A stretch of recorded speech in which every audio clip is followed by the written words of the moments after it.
Hello, I'm Dr. Scott Watier. And I'm Tommy Welling, and you're listening to the Fasting for Life podcast. This podcast is about using fasting as a tool to regain your health, achieve ultimate wellness, and live the life you truly deserve. Each episode is a short conversation on a single topic with immediate actionable steps. We cover everything from fat loss and health and wellness to the science of lifestyle design. We started Fasting for Life because of how fasting has transformed our lives, and we hope to share the tools that we have learned along the way.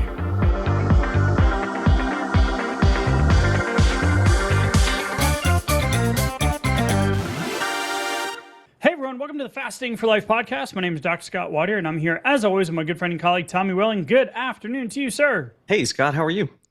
Doing fantastic, my friend. Excited. We just came out of another great challenge. Oh yeah. The results, the fun, the fasting, just all good things. Excited for today's conversation. Every 5 or 6 episodes, we'll aggregate some of the big hitter questions that you guys have submitted to us over all the platforms and messaging and DMs and contact us's. And we got a good group for those today. So we're going to go into a listener Q&A. And we're going to hit some of the questions that we feel are going to be most beneficial for the majority of us fasting for lifers. So welcome in. If you are new to the podcast, you want to know more about Tommy and myself and our journey and how fasting transformed our lives, not just to listen to us talk about our journeys, but to find why we do what we do week in and week out, why we have the challenges, why we have the resources, why we do these podcasts. We're going to highlight a really cool shout out or follow-up testimony from John that came in as well. Yes. So we just want to keep empowering you and encouraging you that you can adopt a fasting lifestyle once and for all, rid yourself of those extra pounds, get your health journey on the path that you want, prevent and not need those awkward conversations and medication conversations with your doctor in the future. So today is going to be all about you, the listener, and the questions that you submitted. So if you're a longtime listener, thank you so much for being on this journey with us. Thank you for all of the shares and downloads and rates, reviews, and likes and comments. Yes. We are truly grateful that we've reached over 5 million people when we started this a few years ago, Tommy. It's just absolutely... Thank you, guys. Amazing. Mind-blowing. It doesn't make any sense, right? But we're having fun along the way. We're adopting a fasting lifestyle. So let's get into some tactical, and then we'll highlight some big picture stuff as well. So I want to start off with the shout out, Tommy. Okay. To kind of set the stage here. And so John emailed us in before this most recent challenge at the beginning of June 2026. Just a timestamp for y'all that might be listening in the future. He says, "Good evening. I'm reaching out to thank you for all that you did to help me in my fasting journey. I don't know if you remember me or not. You did a podcast, episode 106, John's Journey, and that's me." Of course we do. John, come on, man. Of course we do. We did a whole, we spent 3 to 4 hours on your journey and putting that episode together. So we absolutely do remember you. So I'd recommend everybody go back and listen. It was a really cool episode. I had forgotten about it until the message came in, and then it all came back. Right. He says, "I'm 61 now, still off all medications, don't take anything for headaches or anything. In October 2025, I made a big change and changed my dietary intake to carnivore. I've never felt this good that I can remember. Wow. I still do OMAD every day, and thanks to the both of you, I will remain in it forever. Dang. The scale says I weigh 157. It goes up to 160 every now and then. Thanks again for answering all my many questions and keeping me on the road and out of the ditches. Wow. I'm hoping you reach out to me timely. LOL, just kidding. I know you're busy." Well, John, shout out to you, sir. This is why we do what we do. I absolutely couldn't be more excited for you, proud of you, impressed by you. The fact that, and we have so many of these situations where we get on here and we share some research or some questions or some lifestyle applications, and then you guys take the ball and you run with it. Mm-hmm. So John, absolutely impressive, man. Just shout out. Thanks for reaching out. Thanks for letting us know. Thanks for putting us in the time warp machine and going back all the way to episode 106. Just absolutely incredible. Scott, I just love it. John, thank you again. Just like Scott said, this is why we do what we do. We love to hear, like, not everything is roses, right? Like not every day or week or month is going to be, a perfect 10, obviously. But when we start taking the action and we do it over time and we remain consistent with it, we remain patient with the process, and then for us to be able to like hear about your story over time and how things have changed and it feels different, you feel different, you're doing things in a way that makes sense for you finally, and feel like you're getting a lot of it right, is just absolutely incredible. That's what we needed, and it fuels us and it fuels the podcast just to hear these kind of stories. So thank you for sharing with everybody. Yeah, absolutely, man. Shout out. I will reply to your email now that the challenge is over. And thank you again so much for letting us know how you're doing. So exciting. All right, let's get into some tactical questions that we've gotten. We had a question that came in from Caitlin. Hi, what are your thoughts on seltzer waters during a fast? Absolutely. Mm-hmm. And depending on if you're coming from the Jen Stevens or the dry fasting world or the Mindy Pell's world or whoever else out there, because fasting has now actually become a lot more common and accepted. Seltzer waters are fine. Mm-hmm. And we're not against the, hey, use a flavored electrolyte packet. Hey, use a flavored a natural, like, the whole point of here is to not be restrictive and omissive and feed that old diet mindset. Yeah. So if a seltzer water or something gets you through your tough time during, let's say, a 20-hour fast or a 30-hour fast or a 48-hour fast, whatever it is, absolutely do that, because the benefits you're getting from fasting aren't going to be mitigated by, a little bit of stevia or a little bit of flavoring in your water, right? Or a little bit of, Dr. Fung says this, a little bit of cream in your coffee. Like, enjoy your life. Now, if those things are making you more hungry and cravings and you notice a discernible like uptick, like this used to happen with me with Zevia, those 0-calorie, stevia sweetened drinks. They're good. Like, too sweet for me, they'll kick up my cravings like immediately. Yeah, so I used to use those, early on in my fasting journey. And I just realized that I would do that, and man, it would just ramp everything up. So that's the only caveat to that is, do you. Consistency always wins. It's a marathon, not a sprint. It's so easy to get lost in some of those details, and we see the debates online, and we get the questions, and we get it. And there's a lot. We're going to go over one in just a second. Yeah, there's a lot of fasting groups out there, and some of them will take a very black and white stance on some of that stuff. But what we find, what worked for us, is to give ourselves just a little bit of the wiggle room from the perfectionism. We were with that for a long time. We tried to use it in low and slow and eat less, move more, and the calorie counting. It didn't serve us then, and it wasn't going to serve us with our fasting lifestyle either. So a little bit of it doesn't have to be perfect to be very, very effective, especially when we remain consistent with it. Think about a sparkling water. If you have a Spindrift or a Waterloo or something like that, some of those have 5 or 10 calories because they put some actual juice in some of those. Yep. But if you can take one of those at dinner time, pour it into a nice glass with some ice, and sit there with the family. Maybe a little garnish, maybe a little lemon or lime wedge. Yeah, put a little lime wedge it up a little there, bit. Right? Yeah, be fancy. A little curly straw. Church it up, And if that allows you to feel like you have something interesting to do and do with your hands and look forward to, while you can actually sit there with the family or with a friend or just during dinner time without just being overwhelmed by food thoughts and food noise, that's a huge win. Absolutely. Yep. So you could argue, you could debate about the imperfection right there, but if that allows you to get through a flame day better, hit the fast and have more fasting hours to burn through some of those long-term fast hours, win. These are all wins, right? So do that. That's going to win over time. Consistency absolutely wins. That made me think of, I'll come back to it. Okay. The follow-up question from Caitlin was, also, I'm part of a water fasting group on Facebook and see a number of people going for 7, 10, 21 plus days. Wow. There's a guy out there right now. I came across him on one of the feeds recently where he's fasted. It's been like an insane amount of time, like well over a year, Wow. and he's jacked.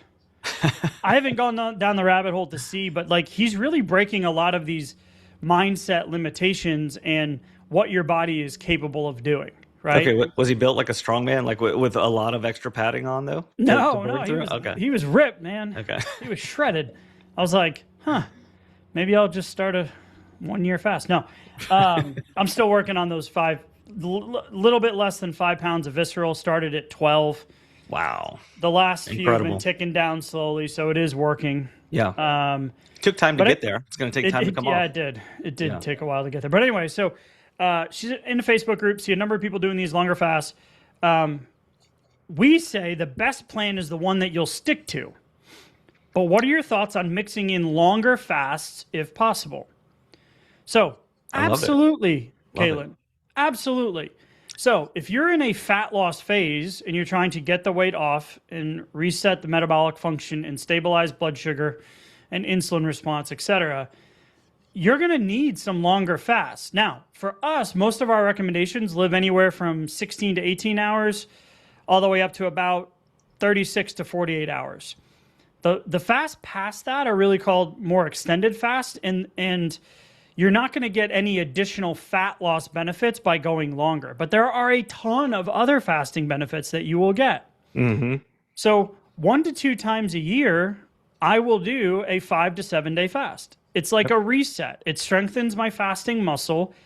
It breaks the craving cycle. It really allows me to just like reset my brain and regain Yes. control. Yeah. So I'll typically do it around my birthday for some reason. That's just where it ends up in Sure. November. Yeah, our And coach then Kieran usually does one like that too. yeah. And then early spring. It's like last year we celebrated, it was like a birthday gift to myself. Yeah. So doing longer fasts is absolutely incredible. Walter Longo has a bunch of research on it. There's great benefits. But if you're truly looking for sustainable fat loss, then it's the consistent wins week over week, day over day. They're going to get you, that are going to get you to getting to your weight loss goal. And then most importantly, staying there. Mixing in a long fast, absolutely, 100%. It's a great reset for the body. All the senescent cells, all the stem cell regeneration, the gut healing, the reduction in inflammation, all that stuff is so beneficial. But yeah, so go for it. My favorite part about a 7 day fast, and it doesn't have to take 7 days for this to happen, is just some of the resetting, like you said, of the mental aspects and the dopamine reward center. Just to feel like you've already kind of shut off that part of the brain where you would normally be having all these food thoughts and food noise. I mean, to talk about the elimination or the extreme reduction of those over those, those first few days as you get into a more extended fast is really an interesting mental gear where you have all of this brain power, this bandwidth that then can go towards other things. And you start firing more efficiently also, just because of the way that your metabolism has shifted, and then you're in ketone production, and so your brain has a different fuel source at that point. But then also that there's no reason to worry about food right now. So it's really an interesting gear. So I love an extended fast. And yes, we do see the scale move down, and it can be relatively dramatic depending on how many days that you're going.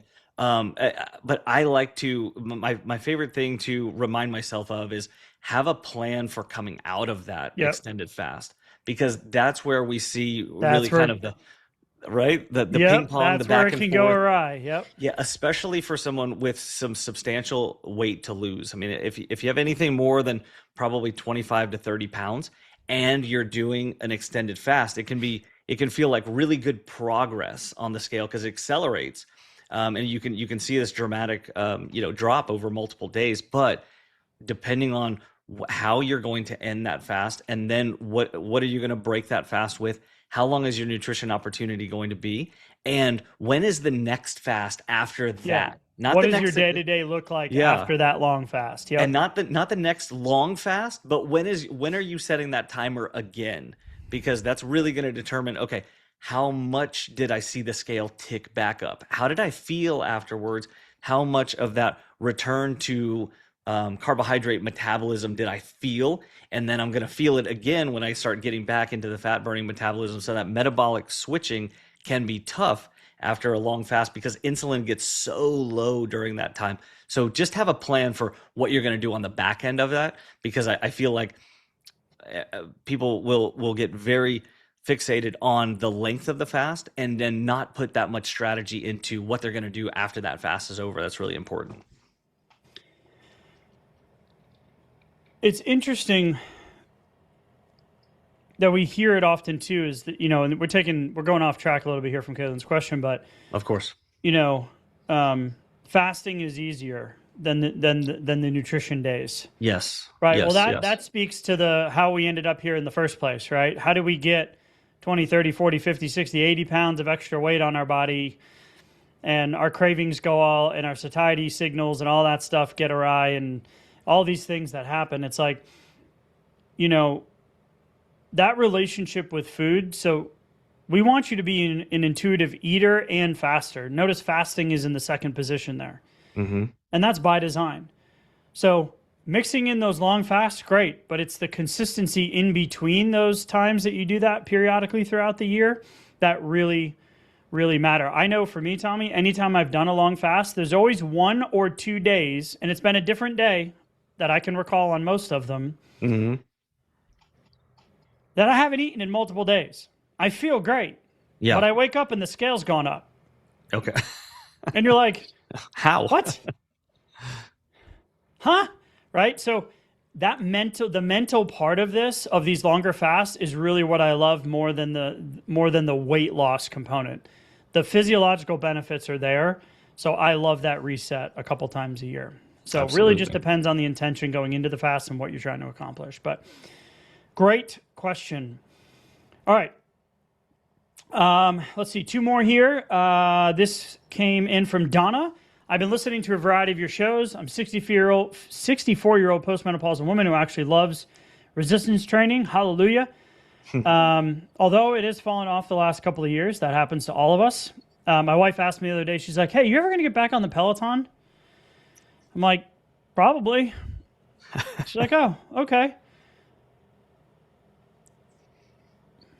I don't know. I could ask her, you ever going to get back into running? You ran a marathon once. Do you do that anymore? So it just kind of ebbs and flows. We get excited about things. It's new. That's how CrossFit and High Rocks and F45 and all of this stuff becomes popular, because it's new and exciting, right? Mm-hmm. But then the excitement fades. So I totally get that. So thank you for that little nuance in there, for putting that in there. It seems to me that many of the podcasts that we have are listened to are more about like just beginning moving. When we're talking about this exercise component, because we get this question a lot. We talk about sleep and stress and food choices and all of these things that are part of your fasting lifestyle. Mm-hmm. So yes, we don't have a dedicated recommendation for the ideal workout, but we want to give you some context here. And Tommy, I know you have a couple of things here that you want to mention as well. So she says, fortunately for me, I'm not starting there. Do you have any resources you recommend for resistance training programs for someone of my demographic? I recently started using the Volt app, which is good. I'm just wondering if you think there is something better. Okay. What a great question. Is there something better? So I like to think about movement. I used to spend a lot of time wondering about, okay, is this the perfect type of movement for me, for my body type, for my goals, my fitness goals? And it's like the simplicity of it, fortunately, we don't have to worry so much about the perfect thing. So let's start with, Donna, what do you enjoy doing? Because let's really make sure that we're spending a lot of our time, for our exercise, our movement, our activity, let's spend most of our time doing things that we really enjoy. Because guess what? Like you said earlier, Scott, hey, what's the best fasting schedule? The one that you're going to stick with. Okay, what's the best exercise regimen for me? Well, it's also going to be the one that you're looking forward to and that you're going to consistently do. So can you compartmentalize, some minutes or maybe a couple of hours during the week to do something that's outside of your comfort zone that you don't necessarily enjoy all that much because the fitness goals are worth it, or because So it will lead you there? Sure. for me, that's sprinting. Okay. That's getting into true HIIT, which is 3 to 10 minutes a week Yeah. of max heart rate or near max heart rate. Yeah. I hate it. Right. But there's a specific reason for it. But there's a specific reason for doing it. So that's not what we're talking about, is always pushing the boulder up the hill with this stuff. Yeah. But mixing in a few moments of that uncomfortableness. Yeah. Another reason why I do cold plunging, because it's incredibly awful getting in every time, no matter how many times I do it. But it feels so great when you get out. Yeah. It's that mental resiliency component. But for the majority of the days, you need to find something that you love doing. Like, my wife loves CrossFit. I used to love CrossFit. Now, give me a CrossFit strength workout versus a kettlebell or bodyweight workout. I will take the kettlebell bodyweight workout. Oh, yeah. Every single time now, because just my focus and my enjoyment of it has shifted, if that makes sense. It absolutely does make sense. And it doesn't mean that you have to follow that old thing that you felt like had the higher spot on the pedestal, exercise and results wise towards your fitness goals. So you can spend, look at what you actually want for your fitness. And, I'd say as all of us age year after year, resistance training is so important. So if you can be putting resistance on your musculoskeletal system throughout the week, multiple times during the week, that's going to be beneficial at any age, no matter what your fitness goals are, because you're going to want to strengthen your musculoskeletal system. It's going to be incredibly beneficial. And as you drop through and burn through some of the fat stores, that's going to be your biggest metabolic lever, is making sure that you're really kind of putting some resistance and some strain on your musculoskeletal system. And but make sure you're spending a lot of time doing things that you enjoy. And if you can start to see where what you'd like to be doing, or what you'd like to be, maybe getting competitive with yourself, something that you can set your own like small little milestone goals that you can kind of see how you're improving over time, and you can set small goals for yourself like that. That's great. For me, that was rock climbing. That was something that I had to drop 40-50 pounds before that became realistic for me, because it was so difficult before. But then as I started to burn through some of the fat stores, then that became the thing that I could kind of start chasing small goals after. Yep. Is it really going to crush my VO2 max goals? No, not really. Like my heart rate will get up, but it's not the best, most efficient way to improve my VO2 max. So I need other things that I can dedicate a few minutes a week to actually make improvements there, to your point about, other exercise regimes too. So hopefully that helps, Donna. So let me give you an exact kind of where you are and a direct answer to your question. Mm-hmm. Now that we've talked through kind of the overview of it, find something you love, find something that most of the time you enjoy doing. And then at your level being more intermediate, because you've really got beginners, intermediate, and then we've got like the goal specific lifters, like the people that are trying to improve strength or hypertrophy programs, depending on whether it's for performance or muscle gain. Most of us don't fall into that category, as I call us mere mortals, right? Average Joes and Janes. So the intermediate lifter is really just doing upper, lower, or full body split 3 to 4 times a week. About 20 to 30 minutes. That's all you need, right? And adding in that low intense steady state zone 1 walking, daily is ideal. 5 to 6 days a week is good. You're really going to have a full picture on getting the most bang for your buck in terms of body composition, strength, prevention of bone loss in the future, et cetera, et cetera. Mm-hmm. But specifically, you asked for a recommendation. Girls Gone Strong. You can go to the website, girlsgonestrong.com. They have a specific 28-day menopause strength training program that is incredible. It puts you in a category, level 1, level 2, level 3. It outlines everything for you. And then there's also another great app out there called Caliber. I know what you're trying right now. I've tried a bunch of these apps, right? Some I like, some I don't. You just got to find something that sticks. And my wife will do this like once a year. She'll reach out to her nutrition coach and say, hey, I just need a reset, right? So they'll get into it. They'll put together a program. They'll put together a protocol. And then she goes and does that for the next 3 months with support, and then carries that on by herself until she feels like, you know what? I need a little something. I need something new. Mm-hmm. So Girls Gone Strong and Caliber. So hopefully that answers your question and what you were looking for, Donna. Great question. Awesome. Thank you for submitting it. All right, last question. This came in from Katie. And we're going to have a conversation around carbohydrates. Okay. Are they the devil? Or are they doable? Okay. Devil's in the details, yeah. Devil's in the details. So the situation was I was going to have just a bite of soft pretzel with my lunch companion that my lunch date was having while waiting for my Cobb salad. As one bite led to another, I went totally off the tracks. I've noticed that if I eat carbs, I lose control, like an addiction. Does this make sense? Mm-hmm. Do I need to avoid all carbs forever? The only exception is sweet potato or maybe oatmeal. Thoughts? Ooh. There is an entire science-backed and approved protocol called carb cycling. Mm-hmm. It's part of the RP strength templates. It can be very complex and confounding and confusing. So I want to try to simplify this for you and answer your questions directly. This comes down to your behavioral subconscious relationship with food. The science is pretty clear on sugar addiction and what it does to the brain and the dopamine centers. It's more of a behavioral thing than it is a physiological thing. Mm-hmm.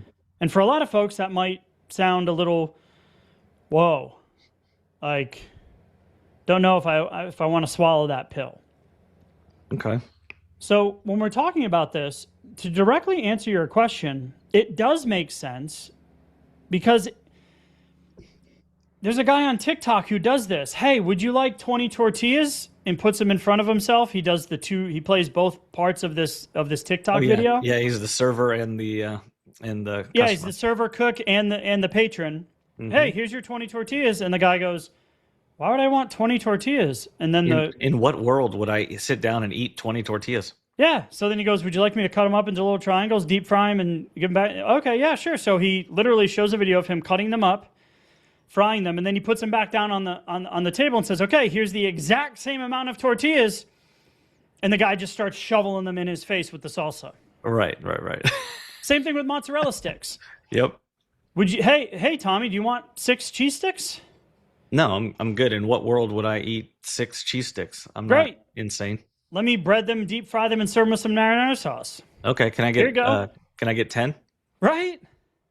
So this is why the bread comes out on the table and the drink menu is handed to you when you go to a restaurant. We have a resident chef, Robert, in our coaching group. Mm-hmm. Right? Like Robert. That's by design because you know you're going to be more likely to say yes to dessert if you start the meal with fast-acting carbohydrates. Yeah, because you're going to feel that dip. You're going to feel that blood sugar rise, and then you're going to feel it start to fall later on, too. And you're going to want to chase that with you a little ever get your kids back from hanging out with grandma and grandpa after they gave them a bunch of sugar? Oh, yeah. High, crash, turn into little monsters. Mm-hmm. So there is a component to it. But you do not have to demonize or say swear off carbohydrates forever. This is why we follow our 40-40-20 recommendations. It's in the Blueprint to Fasting for Fat Loss. It's our 20-page PDF. Gives you fasting schedule, some science, and if you are a macro-focused individual, then it gives you this 40-40-20 split.